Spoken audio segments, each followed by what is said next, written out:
আলহামদুলিল্লাহ, আমাদের হাতে এসে পৌঁছেছে বহুল আকাঙ্ক্ষিত সদ্য প্রকাশিত আশারায়ে মুবাশশারা সিরিজ তথা দুনিয়াতেই জান্নাতের সুসংবাদপ্রাপ্ত 10 সাহাবীর জীবন ও ঘটনা।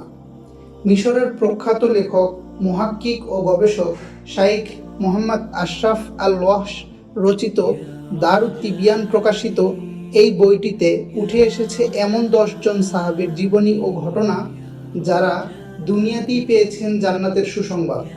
রাসূল সাল্লাল্লাহু আলাইহি সাল্লাম তাদের নাম ধরে ডেকে ডেকে বলেছেন, তোমরা জান্নাতি। 10 সাহাবীর এই দলেরই নামকরণ হলো আশারায়ে মুবাশশারা, সুসংবাদপ্রাপ্ত 10 জন, দুনিয়ায় অবস্থানরত জান্নাতের সুসংবাদপ্রাপ্ত, যাদের জীবনাচারে রয়েছে উম্মতের জন্য শ্রেষ্ঠ পাথে। তাদের প্রতিটি কাজ উম্মাহের জন্য স্বীকৃত দর্শন।